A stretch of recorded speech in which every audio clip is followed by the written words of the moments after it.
একমাত্র তার ইবাদতের জন্য। ওয়ামা খালাকাতুল জিন্না ওয়াল ইনসা ইল্লা লিয়াবুদুন।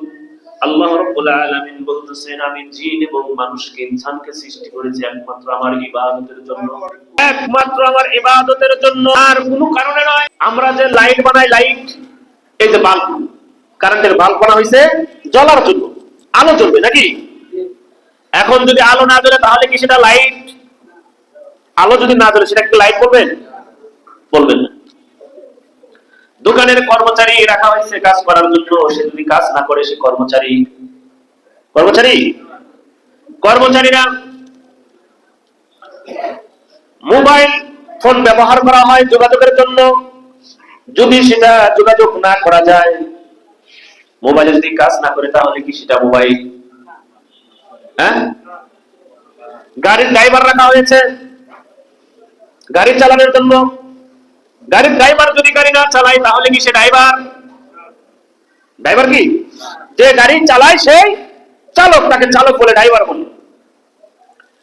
একজন শিক্ষক, টিচার, সে যদি ছাত্রদের টিচিং দেয়, ছাত্রদের পড়ালেখা করায়, তাহলে সেই টিচার, নসেন সে টিচার না। যে টিচিং দেয় তাকে কি বলে? টিচার বলে। আর যদি টিচিং না দেয় তাহলে কি তাকে টিচার বলে? বলে না। তদুপরি আল্লাহ রাব্বুল আলামিন আপনাকে আমাকে সৃষ্টি করেছেন একমাত্র তার ইবাদত করার জন্য। আমি যদি তার ইবাদত না করি, আল্লাহ রাব্বুল আলামিন এখানে বলেছেন, ওয়ামা খালাকাতুল জিন্না, জিন, ওয়াল ইনসান, ইনসান, জিন এবং ইনসানকে সৃষ্টি করেছে একমাত্র আমার ইবাদতের জন্য। ইবাদতের জন্য আপনাকে আমাকে সৃষ্টি করা হয়েছে। এই ইবাদত যদি আমি না করি তাহলে কি আমরা মানুষ নাকি? হ্যাঁ, কথা বলেন। আমাদেরকে সৃষ্টি করছেন কিসের জন্য? ইবাদতের জন্য। আপনি লাইট সৃষ্টি করছেন কিসের জন্য? আলো দেওয়ার জন্য। সে যদি আলো না দেয় তাহলে সে কি লাইট? এখন আমাকে সৃষ্টি করেছেন আল্লাহ তাআলা ইবাদতের জন্য। সেই ইবাদত যদি আপনার আমার ভিতরে না থাকে তাহলে আল্লাহ তাআলা কি ঘোষণা দিয়েছেন? কি? ইনসান, মানুষ। আমরা তো মানুষ নাকি? এখন মানুষ আল্লাহ সৃষ্টি করেছেন ইবাদতের জন্য। সেই ইবাদত যদি মানুষের ভিতরে না থাকে তাহলে তাকে কি মানুষ বলা যায়? মানুষ বলা যায়। তাহলে তারা কি? আল্লাহ রাব্বুল আলামিন সূরাতুল আরাফের মধ্যে 179 নং আয়াতে বলেছেন, যারা আল্লাহ তাআলার হুকুম মানে, আল্লাহ তাআলার ইবাদত করে, আর আমি সৃষ্টি করেছি জাহান্নাম তাদের জন্য।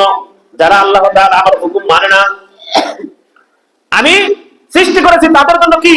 জাহান্নাম। কাদের জন্য? যারা চতুষ্পদ জানোয়ারের মতো, যারা চতুষ্পদ জানোয়ারের থেকেও নিকৃষ্ট, তাদের জন্য। চতুষ্পদ জানোয়ারের থেকেও নিকৃষ্ট হিসেবে তুলনা করেছেন তাদেরকে? যারা আল্লাহ তাআলার হুকুম মানে না, যারা আল্লাহ তাআলার ইবাদত করে না, তারা কি? জীবজন্তু থেকেও নিকৃষ্ট। রাস্তায় কুকুর দেখেন না? কুকুরের কোনো বাড়িঘর আছে? হ্যাঁ, কুকুরের কোনো বাড়িঘর নাই। কুকুরের কোনো খাবারের টেনশন আছে? হ্যাঁ, কুকুর কখনো খাবারের জন্য কেউকে কামড়ায়? খাবারের জন্য কামড়ায় দুইটি কারণে। একটা হচ্ছে তার প্রতি কেউ যদি ক্ষিপ্ত হয়, তাকে যদি কেউ খোঁচা দেয়। দ্বিতীয় হচ্ছে কুকুর যদি পাগলা হয়ে যায়, খাদ্যের জন্য কিন্তু কাউকে আক্রমণ করে না। সেই কুকুর আল্লাহ তাআলার কাছে ফরিয়াদ জানাইতে থাকে, আল্লাহ